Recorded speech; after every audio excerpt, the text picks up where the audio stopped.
Hop, on est en live. Et on est en live. Bonjour tout le monde. Coucou au chat. Comment ça va? Apparemment tout le monde est fatigué, c'est parfait. Du coup, bienvenue tout le monde sur la chaîne du Webtoon Café, le collectif qui vous propose des espaces de libre-échange, de discussion et d'apprentissage autour du Webtoon francophone. Ce soir, on se retrouve pour un petit live analyse, les petits live analyses du lundi, donc un lundi, une semaine sur deux. Pour ceux qui connaissent pas, les live analyses, c'est un concept qu'on a créé avec Saki, où l'objectif c'est de s'améliorer en écriture, que ce soit sur du scénario ou alors plus sur de la composition ou du découpage, puis généralement on alterne. L'objectif pour nous, c'est d'apprendre. Si on peut partager ça en le rendant public, c'est encore mieux, donc c'est pour ça qu'on fait ces lives.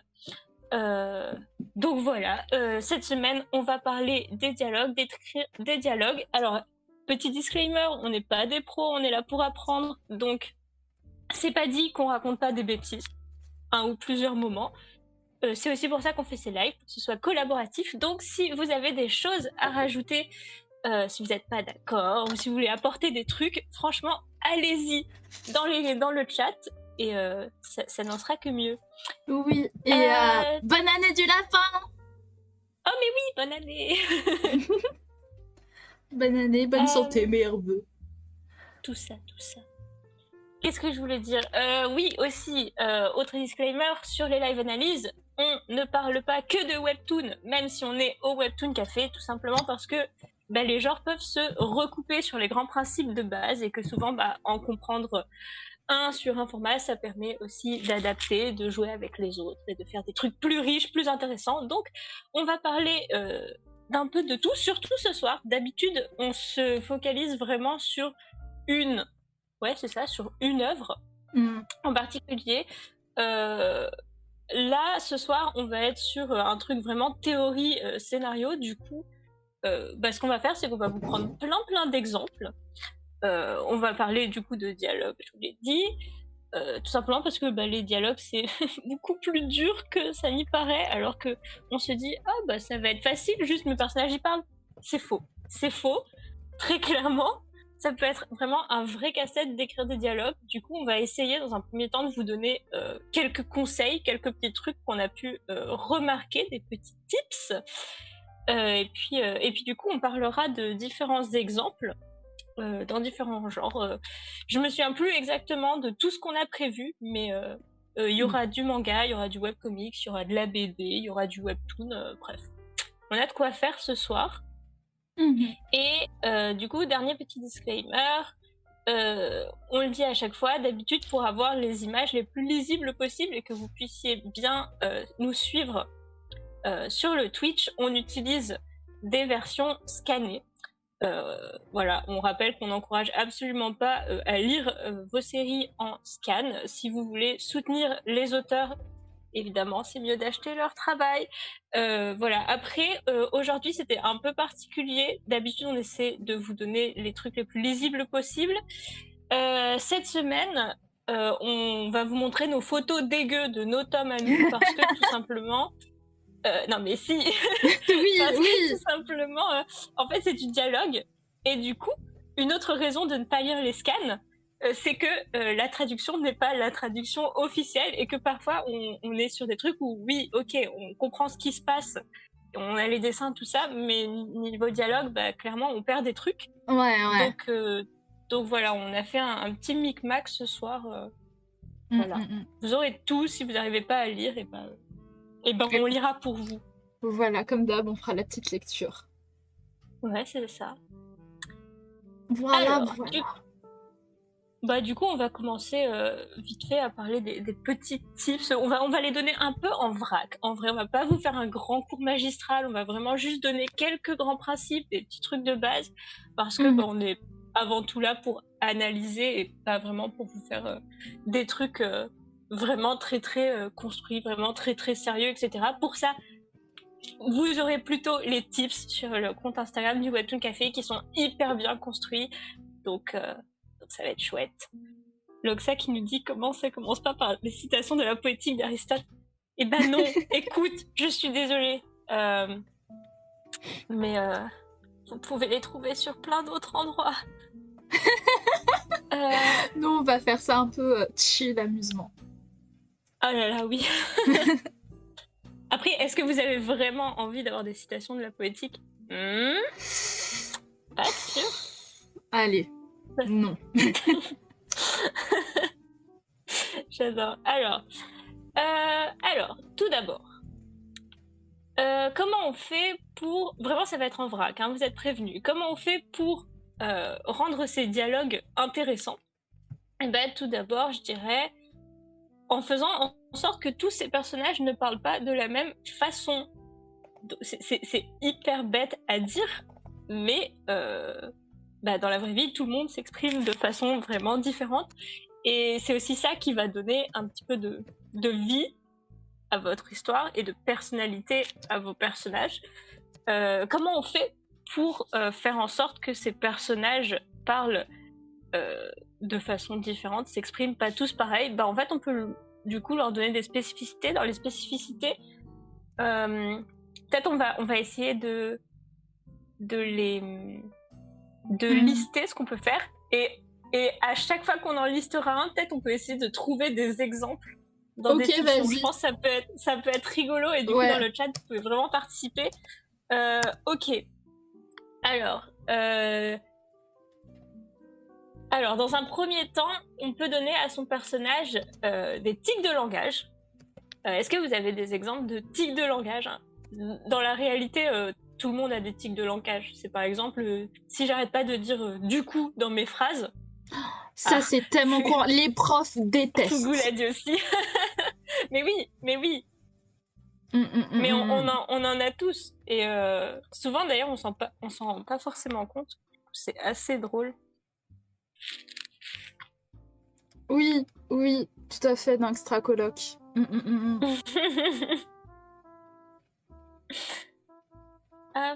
Extra Coloc, moi je connais pas. C'est un webtoon du coup qui il a commencé il y a pas longtemps, hein, et c'est made in France. Si je me trompe pas. Ok, trop cool. Moi je sais que dans Bleach, mais du coup c'est pas le manga, c'est plus l'animé qui a instauré ça. Il dit beaucoup yare yare. Ah. Genre un peu en mode. Ouais. En fait, un peu plus. Oula, j'ai écrit gay. C'est pas du tout original. C'est Bakugo, il fait tout en tch. Les petits sons de bouche. Mais oui. Et en fait, c'est hyper intéressant de mettre des tics de langage à ces personnages, parce que tu peux jouer dessus pour créer des effets de surprise, ou pour annoncer ton personnage avant que tu le vois arriver. Tu sais, genre dans les films, généralement, tu peux créer cet effet-là parce que t'as la voix de l'acteur, et du coup, avant que le personnage entre en scène, ton public est là en mode « Oh, c'est ce personnage qu'on n'a pas vu depuis 3 épisodes et tout, et en fait c'est lui et tout », tu le sais parce que tu entends sa voix, mais sur une BD, évidemment, tu peux pas le faire. Mais si tu as habitué ton lecteur à genre vraiment avoir un mot ou une expression qui revient hyper souvent dans ton personnage, genre tu peux l'annoncer comme ça. Ça peut être marrant. Oui. Et en plus, c'est utile quand il y a plein de personnages qui parlent. Ça permet aussi d'identifier, parce que tu sais que c'est lui qui utilisera telle expression, etc. Et parfois, on galère à essayer de rendre ça clair pour le lecteur, mais ça peut aussi aider indirectement. Oui, c'est clair. Donc, on est pas mal pour les exemples. Hop. Bah ouais. Donc, non seulement c'est cool, mais en plus, c'est utile pour ta narration. Donc, let's go. Pareil, que je pense que ça peut rentrer aussi dans le tic de langage, mais les accents. Tu peux mettre un accent à ton personnage si tu varies un petit peu la façon dont il parle. Ça peut être sympa. J'ai un doute sur le mot accent, ça s'écrit bien comme ça? Il y a un T à la fin. Un T après? Ouais, d'accord. Accent TS. Moi, ça me fait beaucoup penser dans Assassination Classroom. Il y a des personnages étrangers, je crois qu'il y a des Anglais à un moment qui viennent et ils jouent bien sur les accents dans les animés souvent.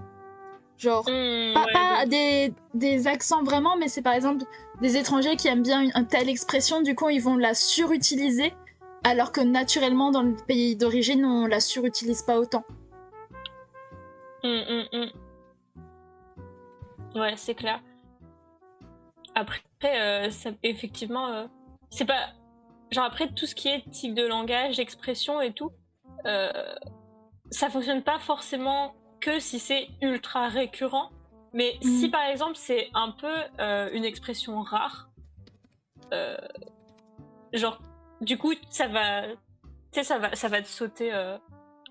Entre guillemets aux yeux quand le personnage l'utilise. Parce que genre Mm, même mm, s'il mm. l'utilise pas hyper souvent, c'est vraiment un truc que lui seul dit. Et du coup c'était le point suivant, les expressions. D'accord, attends. Je sais même pas si c'est clair dans l'écriture de mots, etc. Euh, L'expression.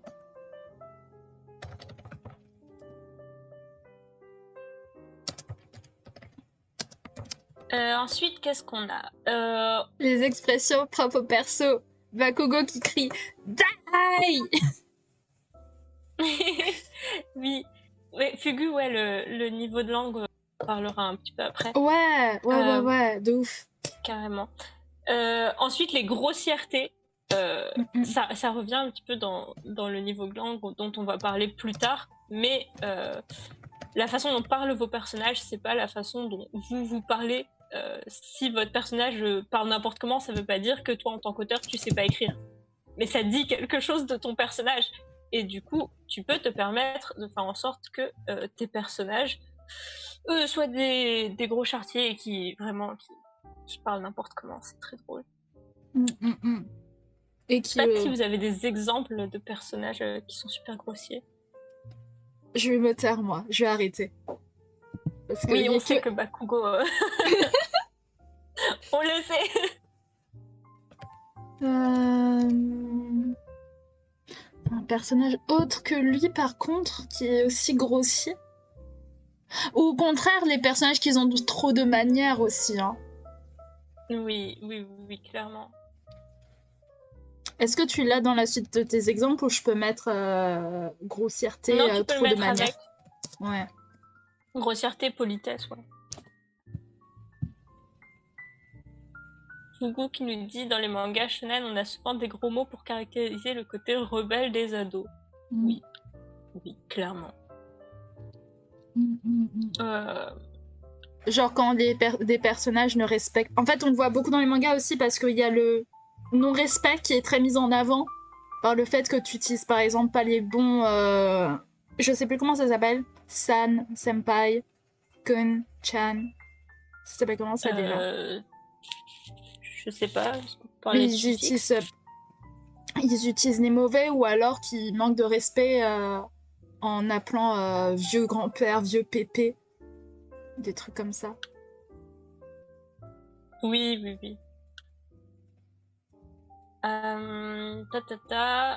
Du coup, mot d'une autre langue, c'était aussi dans la liste, on en a parlé déjà. Mhm. Euh, Et les défauts de langage aussi. C'est pas pareil que des tics de langage. Les défauts de langage, c'est plus ce qui va avoir trait, par exemple, à la prononciation. Par exemple, je sais plus si on l'a mis dans nos exemples, mais dans Bleach, il y a un des gardiens de la porte qui s'appelle Jidanbo. Mhm. Et il met toujours des B. Genre, il y a plein de consonnes qui transforment par des B, parce que du coup, c'est un défaut de langage. Ou genre, par exemple, un personnage qui va bégayer. D'accord. L'Oxacha qui dit ouais, la syntaxe, le sac à ma sœur. Oui, et aussi, oui, clairement, dans les défauts de langage, il y a aussi genre toutes les fautes orthographiques de syntaxe que tu peux faire. Et où pareil, c'est pas toi, en tant qu'auteur, qui sais pas écrire. Tout va bien. Parce que du coup, je sais que ça peut Parce que poser moi je la vois problème. pas la faute, hein. Et le sac de ma sœur, Ah, d'accord. Evie. Mais c'est hyper courant, du coup, genre... justement, tu vois, genre... t'es pas obligé de corriger tes personnages pour qu'ils parlent bien. Parce qu'au final, si c'est du langage, entre guillemets, tu sais, que tu utilises par habitude, et c'est une faute que tout le monde a tellement l'habitude d'entendre, que du coup, ça choque plus, c'est ok. C'est par exemple, je sais plus ce qu'ils disent, hein, mais quand je vais avoir ma famille de Lyon, ils ont une manière de dire,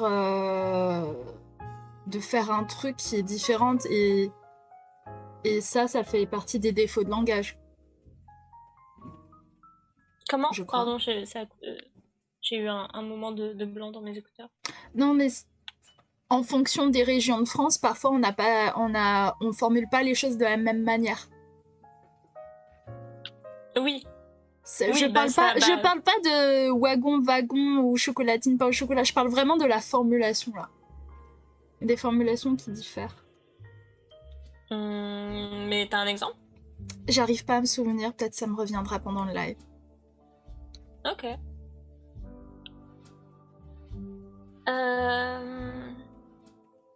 Tu prendras du mien. Un truc comme ça. Tu prendras du mien. Tu mettras ici. Voilà. Et bah tu mettras ici. Tu mettras là. Ah bon? Mais on dit ça ouais. Où? Ah bah je sais pas, ma famille à Lyon, ils disent ça. Ah bah tu mettras dans la boîte aux lettres. Ah bah tu mettras dans la chambre. Tu mettras. Ok, trop marrant. Ou alors c'est vraiment que ma famille de Lyon et pas Lyon. Non, il y a Fugu qui te dit la même chose. Il te dit j'ai été lyonnais, mais pour moi c'est la manière normale de parler de manière lyonnaise. Merde. J'adore. Très bien. Ok, du coup ouais, on en a parlé un peu les niveaux de langue. Donc on a familier, courant, soutenu.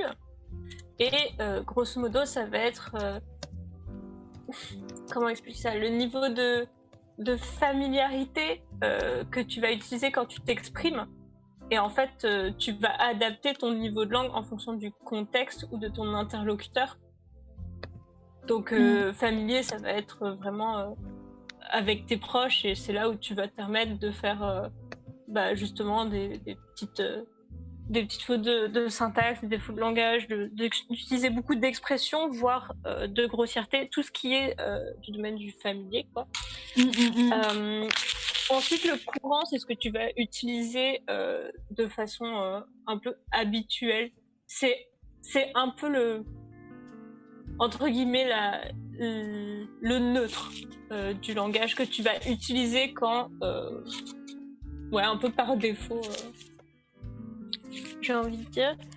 Et soutenu, ça va être plus dans des contextes professionnels ou je sais pas, ou quel genre de contexte ça peut être. Professionnel, ouais. À des étranges, enfin, de la famille, genre des gens que tu connais pas. Ouais, enfin, en tout cas, dans tous les des inconnus, quoi, inconnus. Je sais pas, dans la rue, moi, je suis polie avec les gens.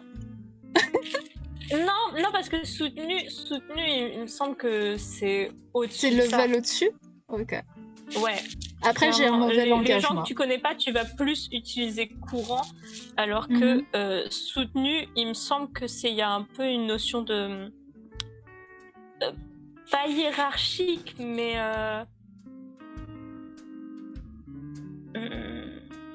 oui, Loxa. Certaines situations, si tu es reçu par une personne importante, c'est ça. Ouais. C'est une forme de respect où tu te montres très formel, en fait. Très bien. Mais du coup, le niveau de langue que tu vas faire utiliser à ton personnage, forcément, il va dire quelque chose de la relation que ce personnage entretient avec d'autres personnages, quoi. Et du coup, c'est intéressant aussi pour situer, quoi. Très bien. Oh, on a Loxa qui nous fait des recherches en direct. Soutenu, vocabulaire plus châtié, construction un peu plus complexe éventuellement. Bah oui, ouais. Très, très bien. Très bonne du coup, Du coup, moi, un entretien d'embauche. Clairement. Ok. Enfin, après, ça dépend la vibe de ton entretien, mais... Je pars très loin en entretien.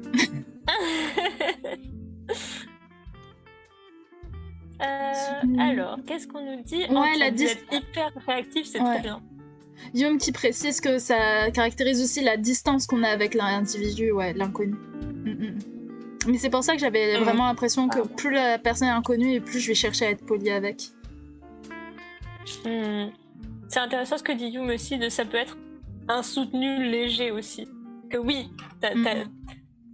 je saurais pas les nommer, je suis pas sûre qu'on puisse qu'il y ait une façon de dire plus ou moins soutenu, mais c'est vrai qu'en fait si tu pars dans le soutenu, en fait tu peux aller très très loin, et un soutenu vraiment très très soutenu, clairement tu vas pas l'utiliser tous les jours, quoi.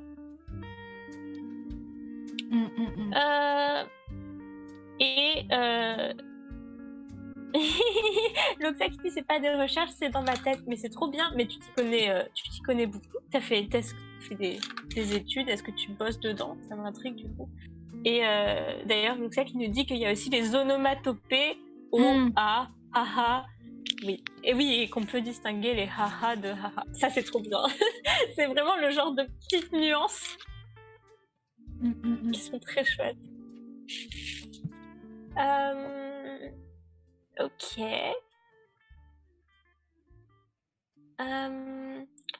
On avait aussi trouvé quelque chose sur les 7 degrés du dialogue. Est-ce que tu peux me rappeler qui est-ce qui avait théorisé ça? Parce que j'ai plus le nom en tête. Attends, j'ai bien fait le schéma. Regarde. Wow. Boum. Il est trop beau et c'est dans le titre. De Matthew Kelly. Donc les 7 degrés de dialogue de Matthew Kelly. Ouais, et du coup, en fait, selon cette théorisation des degrés du dialogue, ça nous explique qu'en fait, selon la proximité que tu as avec une personne, tu vas atteindre différents degrés du dialogue. En fait, c'est plus dans le... Là, on parle plus de la forme, on parle vraiment du fond, de ce que tu vas pouvoir aborder avec une personne. Ouais. Et du coup, dans l'ordre, on a les clichés. Donc on part du bas. On part de la base de la pyramide, le 7, qui est du coup que ce que tu dis le plus facilement à un inconnu, à des choses que tu connais pas, c'est des clichés. Salut, ça va? Bonjour. C'est ok. Tu vas vraiment échanger des banalités, quoi. Ça c'est déjà le degré du dessus. C'est déjà les faits. Il fait beau aujourd'hui, c'est un fait. Voilà, je me mouille pas. Mais c'est déjà mieux qu'un cliché. Ensuite, les opinions, du coup, c'est ça. Du coup, tu t'engages plus personnellement et tu commences à parler en ton nom propre. Au-dessus de tes opinions, il y a les espoirs ou les rêves, où là, c'est genre directement tes ambitions. Et du coup, c'est au-delà de ce que tu penses, c'est ce que tu veux, ce à quoi tu aspires. Ensuite, il y a les sentiments. Là, il n'y a pas trop... Enfin, ce que tu ressens, c'est encore plus personnel. Ensuite, les peurs et les faiblesses, tu donnes de la vulnérabilité. Et tout en haut, les besoins.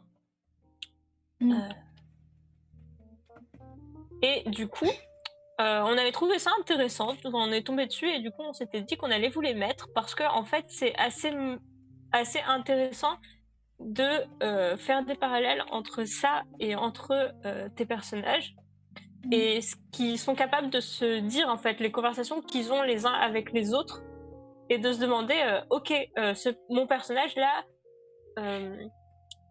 à quel point il est à l'aise avec l'autre personnage, enfin à quel point il va pouvoir lui partager des choses, des informations dans son dialogue qui sont entre guillemets sensibles.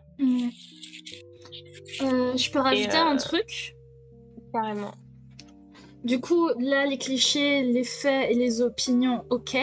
En fait, à partir du moment où tu arrives sur les espoirs et les rêves, ça devient super intéressant parce que tu vas parler du coup de tes ambitions, comme tu as dit.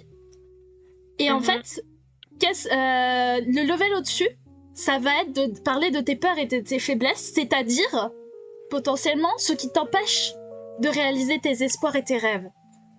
Donc, Yep. de donner les failles. Et ensuite, le degré ultime, c'est les besoins.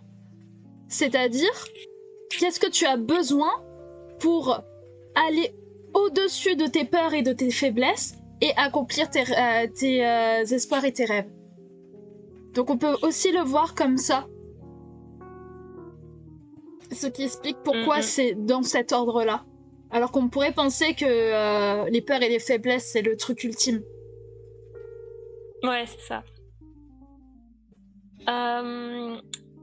Ok. Ok. Et du coup, pour revenir à un truc un peu plus concret, parce que là, du coup, on a beaucoup parlé du dialogue et de ce que ça pouvait apporter dans la construction de ces personnages et dans la relation, enfin, dans les infos que ça donne sur les relations qu'ils ont entre eux. Pour être un peu plus concret et se demander un peu, ok, mais concrètement, quand j'écris mes dialogues pour mon histoire, est-ce qu'il n'y a pas des petits tips, des petits conseils? Alors, spécifiquement, dans le webtoon, on préconise de ne pas mettre trop de dialogue parce que il faut que ça reste digeste et que ça gêne pas le scroll.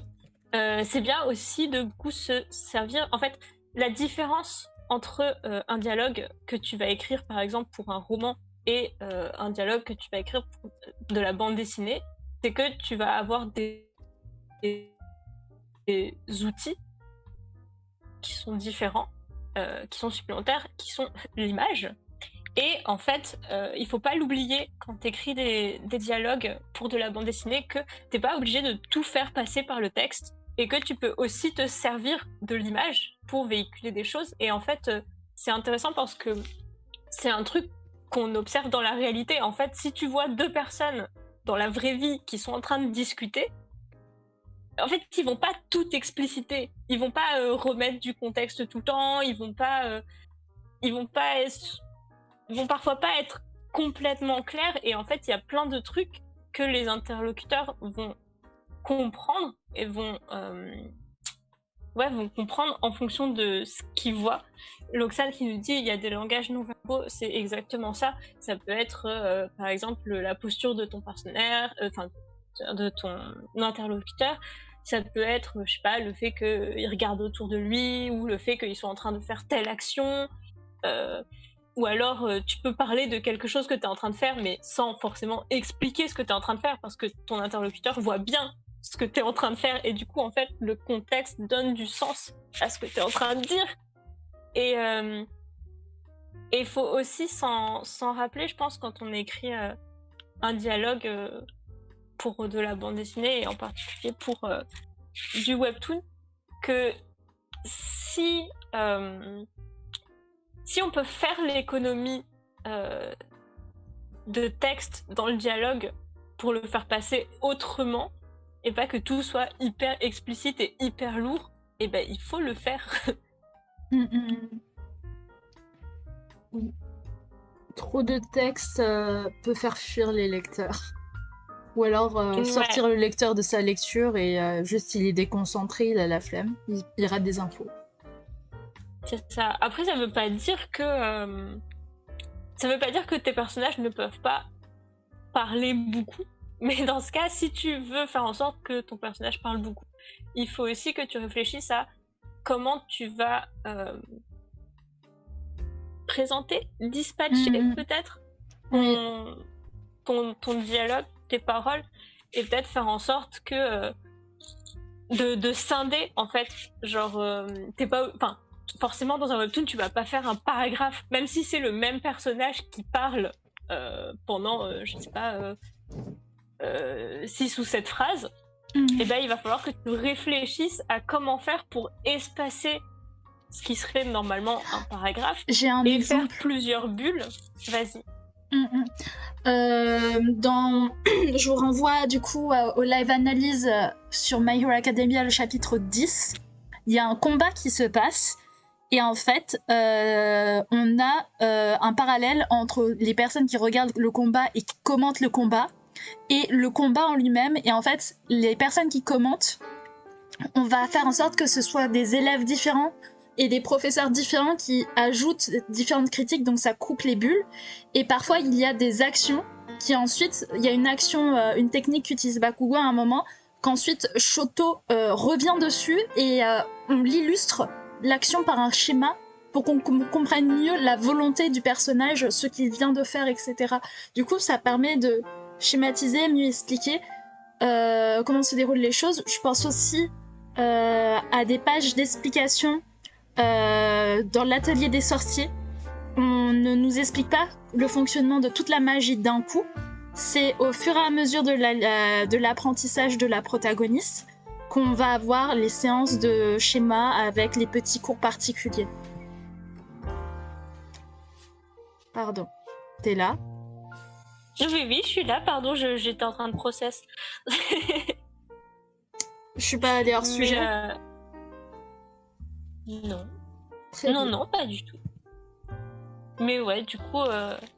Non, mais oui, c'est un bon exemple, le fait d'incorporer des actions au milieu de ton dialogue pour pas qu'il soit trop lourd et de perdre ton lecteur, parce qu'en fait, c'est... Outre le fait que ce soit pas hyper dynamique et intéressant, avoir une super longue scène où il y a que du dialogue entre deux personnages, c'est super dur à faire. Genre, quand tu dessines deux personnages qui sont en pleine discussion, en vrai, c'est pas si simple parce que tu dois faire en sorte de garder l'attention de ton lecteur en variant un minimum tes cases, tes angles. Ouais. Et en fait, si tu montres toujours à droite le personnage A, à gauche le personnage B, et puis ça alterne à l'infini, et puis bon, de temps en temps tu les fais face à face, ou de temps en temps tu fais un plan sur une main et tout. En fait, c'est super difficile de juste faire deux personnages qui se parlent face à face et qui ne font rien d'autre. C'est super dur. Dans la vraie vie, ça arrive, mais pour faire en sorte de rendre ça intéressant dans ta fiction, ouais, la galère, hein. Du coup, si vous arrivez à penser pour vos dialogues à ok, quelles actions il peut se passer en parallèle de mon dialogue pour qu'il se passe quelque chose visuellement, ça peut être sympa. Moi, je sais que quand j'avais commencé les premiers chapitres de Dust, il y avait une discussion super longue d'Edith et Faustine dans la bibliothèque, et j'avais pas mal galéré. Et on m'avait par exemple conseillé aussi de faire des plans sur le décor, ou de montrer des trucs qui bougent en arrière-plan et tout.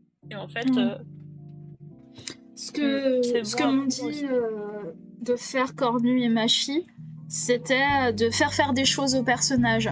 J'avais une scène dans Deux Bons Cœurs où il y a un personnage qui arrive au café et l'autre c'est un barista. Donc pendant qu'il parle, celui qui est un barista prépare une boisson. Donc on voit ses actions, il papote en même temps, il verse de l'eau, il rajoute ses machins et ses bidules. Voilà. Non, mais en fait, c'est ça. C'est Loxane nous dit faut s'inspirer de ce qui se passe dans la vie. Oui, clairement. Mais en fait, quand tu commences et que t'as pas l'habitude, bah c'est pas forcément. Enfin, c'est un réflexe qu'il faut prendre en fait. C'est pas un truc que tu dis hyper naturellement de. Ok, mes personnages parlent, mais en fait, il se passe pas que ça. C'est vrai, il se passe jamais que ça. Mais si tu l'as pas conscientisé, bah tu vas juste faire tes deux personnages en train de parler et ça va pas marcher. Oui. Est-ce qu'on passerait pas aux exemples là? Ouais, ouais. On a pas mal discuté, tout le monde a fait des ajouts hyper chouettes à chaque fois, c'est hyper cool. Parce que du coup, on a préparé des exemples. On commence par lequel? Je sais pas, peu importe, vends-nous du rêve, ou alors dis-nous ce qu'il y a et on laisse les gens choisir. Alors, il y a Black Sad, Stand Still, Stay Silent, Bleach et My Hero Academia. Allez-y, déchaînez-vous. Nous, on sera vraiment contente de parler de tout en vrai. Je tiens à dire qu'il y en a 3 sur 4 que Imi a trouvé. Hein. Ah, c'était incroyable. C'était incroyable hier soir. On était vraiment genre le nez sur nos bibliothèques en train de chercher des dialogues. En fait, c'est dur de retrouver des dialogues spécifiquement parce que si c'est pas un dialogue hyper spécifique qui t'a marqué, va t'amuser à le retrouver. Oui, c'est ça, c'est comme un moment, je me suis dit, non-verbal, il y a plein de moments où Obi fait des actions intéressantes, mais va retrouver dans tous les chapitres. Parce que c'est vraiment que des détails. C'est terrible. Et alors, créer des choses... Bah, c'est ça, c'était difficile de trouver des exemples vraiment hyper parlants qui pouvaient être pris indépendamment du contexte ou de l'œuvre en général, parce que généralement... en attendant que ça récap ce que tu disais, du coup, faut éviter que ça soit trop statique. Je ne sais pas comment lire ton pseudo. Je vais dire MR pour le moment. MR. Il y a aussi la possibilité de créer des choses qui changent en arrière-plan. Genre des persos qui parlent entre eux, mais derrière, il y a des persos qui font des trucs. Oui, par exemple, une maman avec ses gosses, les gosses qui cassent les couilles, ce genre de choses sympas. Dans Science Infuse, avant-dernier épisode. Oh, très bien. Science Infuse, je rappelle que c'est le nouveau webtoon sur Canva de Takmela, dont on a fait un live interview pas plus tard que vendredi. Voilà, si vous êtes curieux, c'est encore sur notre chaîne Twitch. Trop bien. Bon, dis-moi un chiffre entre 1 et 4, Rémi. 2. On commence par Stand Still, Stay Silent. Ouais. Hop. Alors, tu m'avais envoyé plusieurs exemples. Est-ce que tu veux recontextualiser ce que c'est comme œuvre ? Ouais, carrément. Stand Still, Stay Silent, c'est trop bien. Voilà, le contexte est posé. C'est un webcomic de Mina Sandberg ou Humming Fluff sur ses réseaux. Qui en fait est... Alors, comment décrire ça ? C'est en fait de l'aventure où en fait ça va être l'histoire de 5 explorateurs aventuriers dans un contexte de post-apocalyptique fantastique avec plein d'emprunts à la mythologie nordique. Donc déjà l'univers est incroyable. Et du coup, l'extrait que je vous ai mis, c'est le tout début où ils se préparent pour l'expédition. Et alors en fait, dans cette histoire, du coup, il y a eu en fait la maladie de la rouille, qui est une espèce de pandémie qui s'est développée et qui a commencé à attaquer toute la population. Et en fait, globalement, à très long terme, ça transformait les gens en zombies. Et en fait, les seuls pays qui ont réussi à survivre à cette épidémie de rouille pour la raison qu'ils étaient assez isolés géographiquement, c'est les pays nordiques.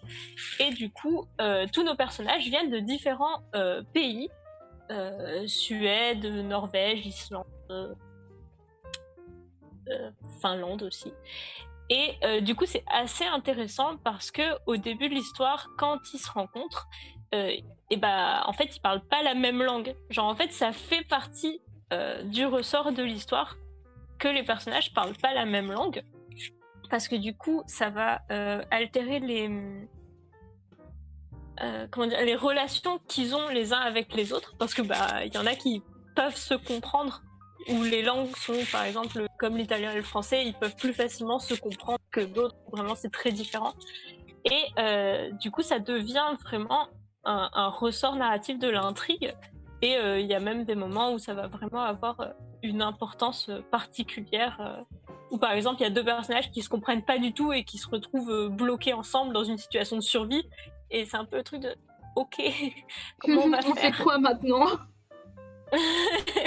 Et du coup, c'est vraiment assez chouette que l'auteur ait fait le choix d'en tenir compte, parce que elle disait dans une interview que à la base, elle voulait faire en sorte, vu que c'est un espèce de futur, de créer, tu sais, les petites boîtes magiques pour faire en sorte que tout le monde se comprenne et que du coup, il n'y ait plus la barrière de la langue. Ouais, Et après, elle s'est dit, en fait, non, attends.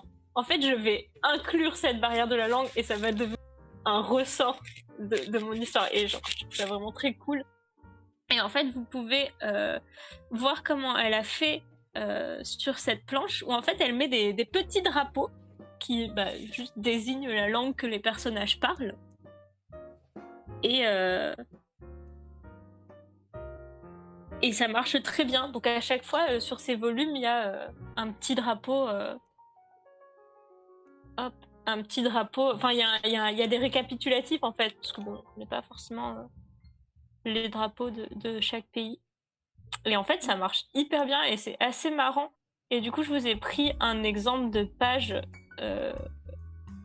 où on voit à quoi ça peut servir, par exemple, de faire parler ces personnages de langues différentes. Là, c'est plus ce ressort comique, parce qu'en une seule page, je peux pas faire grand-chose d'autre. Je vais vous le lire, alors, avec ma version chez moi, qui est en français. Attends, mais je l'ai mise. Ah, tu l'as mise finalement? Oui, je les ai les deux. Enfin, j'ai mis les deux screens. Ah, ok, trop bien. Du coup, tu veux qu'on le lise? Peut-être ce sera plus simple, je sais pas si c'est super lisible. Alors, ta blessure te gêne? Pardon? Le bleu sur ton visage. J'ai de la pommade pour aider à la cicatriser si tu veux. Écoute, ce n'est pas pour insulter ton peuple ou ta langue, mais si tu veux que je comprenne quoi que ce soit, il va falloir parler lentement et articuler. Ton visage! Est-ce que tu as besoin d'aide pour ton visage? Quoi? Mon visage va très bien, merci! Ok, pas de soucis. Tiens-moi au courant si tu changes d'avis. Est-ce qu'il vient de me traiter de moche? Je les trouve très mimes. Mais voilà, c'est juste un petit exemple de ce qu'on peut faire et tout, mais tout ça pour dire qu'il y a plein de possibilités. Parce que moi, j'avais jamais vu ce système des drapeaux, tu vois, pour faire comprendre qu'ils parlent de langues différentes. En vrai, c'est la première fois que je le voyais. Et c'est hyper efficace, on comprend direct, quoi. T'en as mis un autre? Ouais. Juste du coup, MR disait que c'est comme dans Astérix, les légionnaires, où il y a plein de quiproquos à cause de ça. Je me souviens plus exactement, mais il me semble que ouais, il y a des jeux comme ça et je sais plus comment ils faisaient pour qu'on comprenne qu'il y avait un quiproquo, mais qu'on comprenne quand même ce qui se passait. Du coup, il y a celui-là et ouais, où tu vois les deux personnages. Hop, ouais, qui. Oui. C'est ça. Du coup, je l'ai pas appris en français, mais c'est genre. Ouais, maintenant sois sûr de bien prendre soin des autres. Et l'autre qui répond oui, oui, madame. Par rapport à ce que vous avez dit, oui, oui.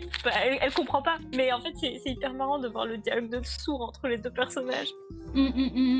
C'est très drôle. Enfin, voilà. On passe à une autre œuvre? Un autre type d'exemple? Carrément. Alors. 1, 2, 1, 3, 4. 4. C'est My Hero Academia. Alors, My Hero Academia, ça va être très simple. C'est un peu tous les exemples que je disais tout à l'heure. C'est très facile d'utiliser le personnage de Bakugo parce que Bakugo est un gars très bourru et très qui a une identité verbale et comment on dit gestuelle extrêmement marquée par rapport à tous les autres personnages et son comportement va énormément changer d'un personnage à un autre. En particulier là où en fait il est face à une des seules personnes de l'histoire qu'il respecte. En général, Bakugo c'est un gars qui gueule beaucoup et là on le voit assez calme, déjà c'est bizarre, et il va et sa manière de s'excuser face à une personne qu'il respecte énormément et face à qui en fait il ne s'excuserait pas, il ne montrait normalement pas de politesse, il va de dos glisser et chuchoter un quoi qu'il en soit, merci pour tout. Genre c'est c'est vraiment sa manière de faire les choses, et je trouvais ça très intéressant. Et au niveau du non-verbal, dans My Hero Academia toujours, et toujours avec le comportement de Bakugo, qui est toujours un personnage difficile, on va utiliser cette caractéristique qu'il a assez unique de ne pas vouloir montrer son affection ou sa sensibilité aux autres comme un ressort comique. Donc par exemple sur cette scène, il y a des personnages qui se sont fait gronder parce qu'ils ont fait quelque chose pour l'aider. Et il n'y a rien qui se passe. On voit juste deux cases où on voit que les deux personnages ont l'air désolés. Et Bakugo remarque ça et ça lui déplaît. Ce qu'il va faire, c'est qu'il va prendre un des personnages à part. Et en fait, il va faire en sorte d'amuser la galerie. Donc, ça va... il va faire en sorte d'amuser la galerie et ça va provoquer du rire. Il va pas directement dire « Voilà, je suis désolé, déprimez pas comme ça ». Il va chercher toujours un moyen détourné de montrer son amusement et de montrer sa reconnaissance. Donc là, pour rembourser Kirishima qui avait dû acheter un truc coûteux pour l'aider, il lui fait « Arrête de faire ton rada et prends le bordel !» Et il va lâcher un « Je me sens trop mal à propos de ça ». Donc là, il y a encore les tics de langage et vraiment le comportement de « Vas-y, je m'en fous », alors que c'est totalement faux. Enfin, on sait qu'il s'en fout pas. S'il s'en foutrait, il ferait même pas ça. Il est attentionné à sa manière, il fait les choses à sa manière. Et c'est ça qui en fait un personnage aussi unique. Oui, comme quoi vous pouvez...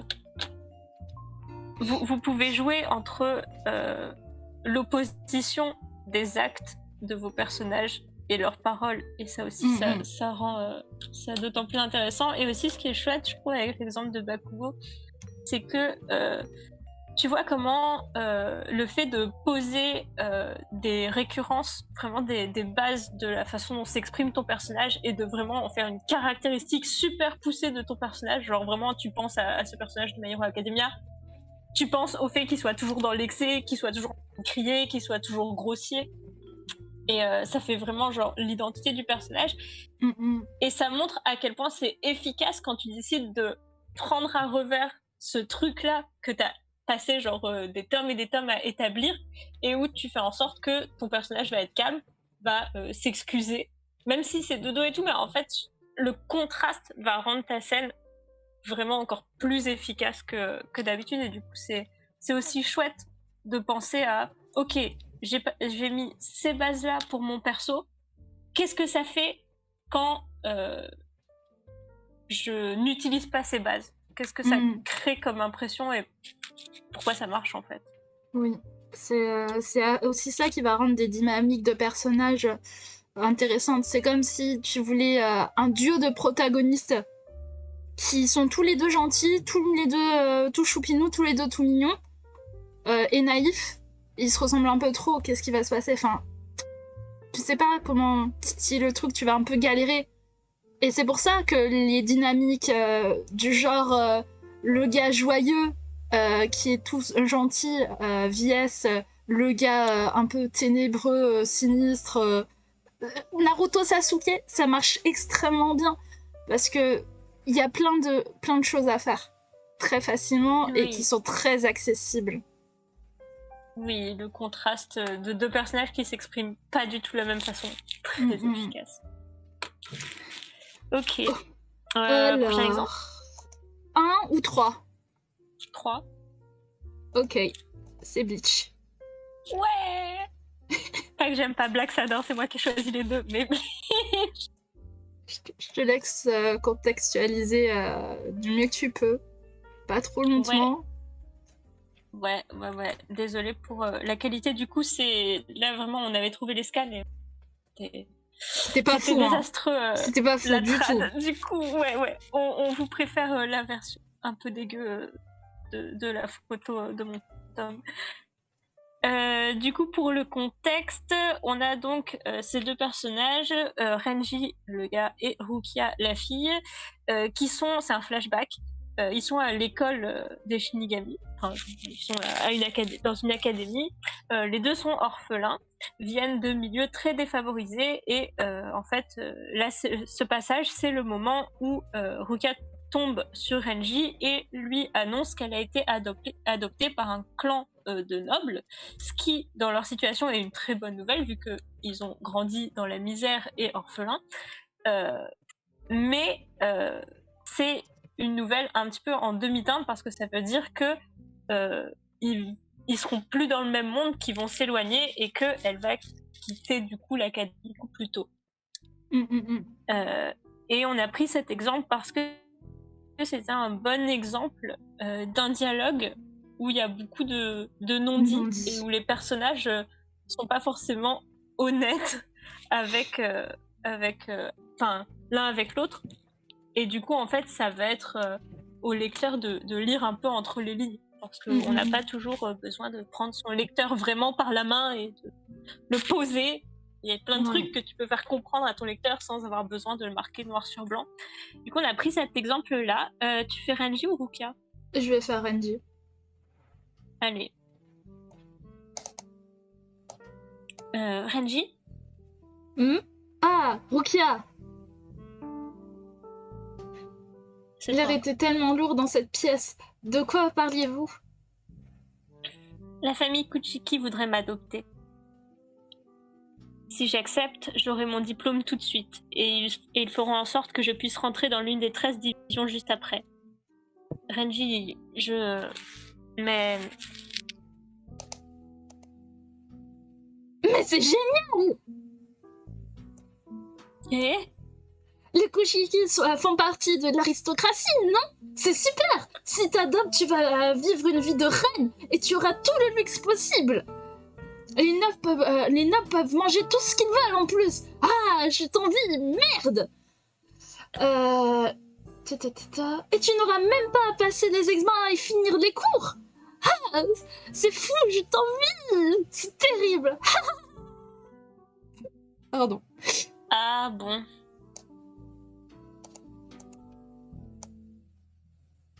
Merci Renji.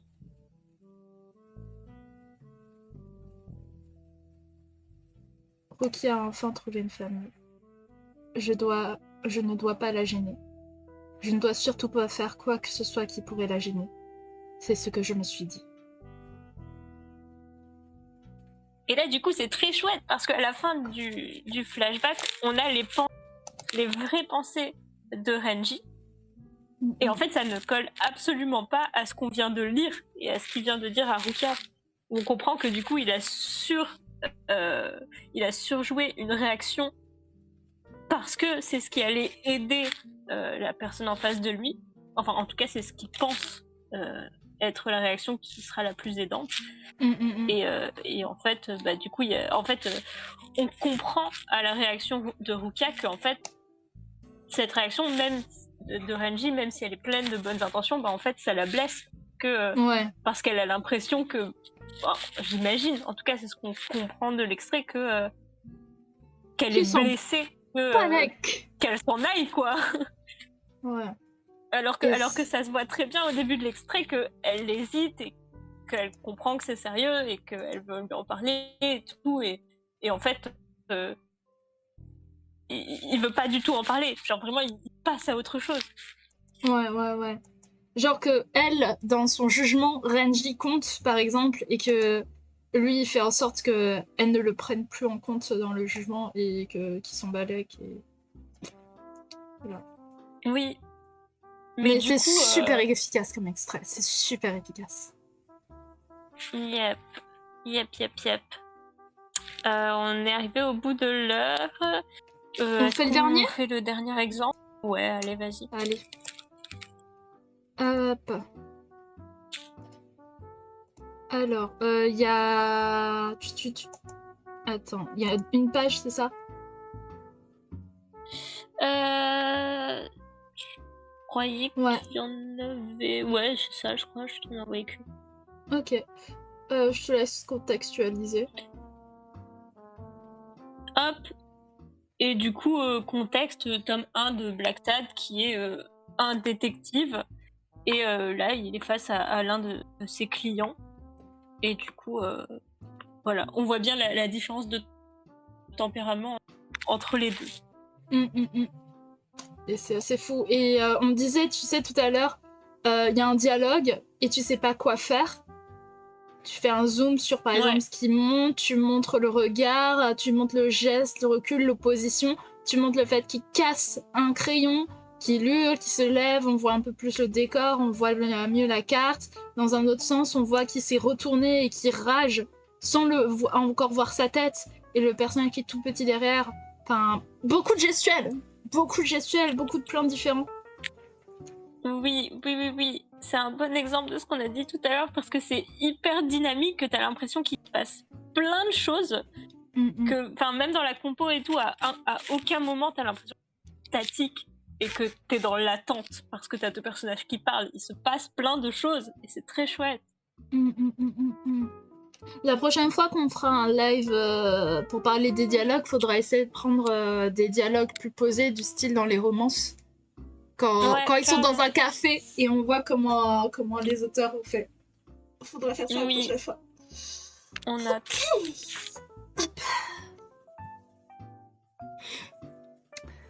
Ok. Du coup, on a montré tous les exemples qu'on voulait montrer.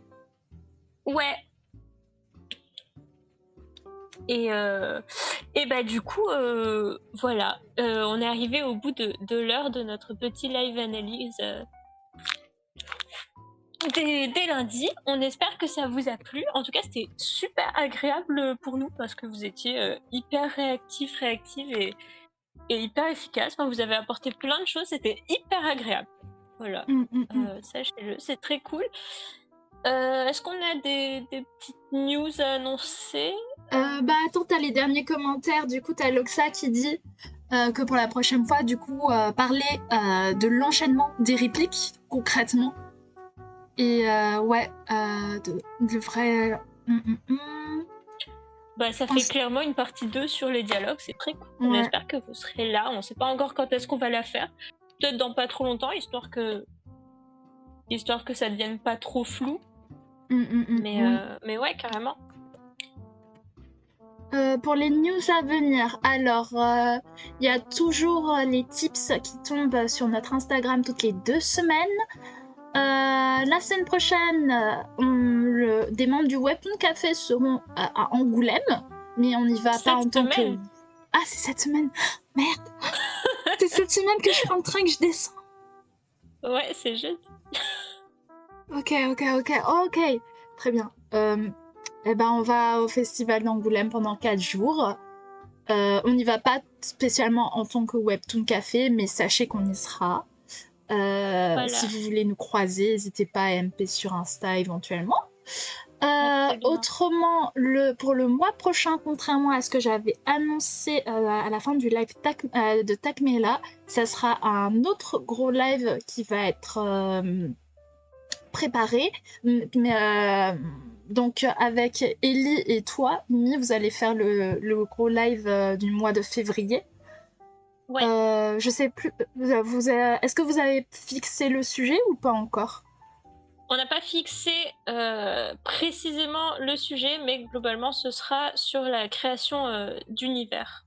Comment on fait pour créer des univers vraiment de rien, notamment quand on fait du fantastique, de la fantasy. Ouais, un univers cohérent, etc.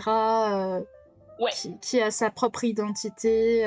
Qu'est-ce qu'il faut prendre en compte, par exemple, là, je le dis au pif, mais comment au niveau de la géographie c'est composé, les politiques, les différents potentiels pays ou les lois de la magie ou des trucs comme ça. Ouais.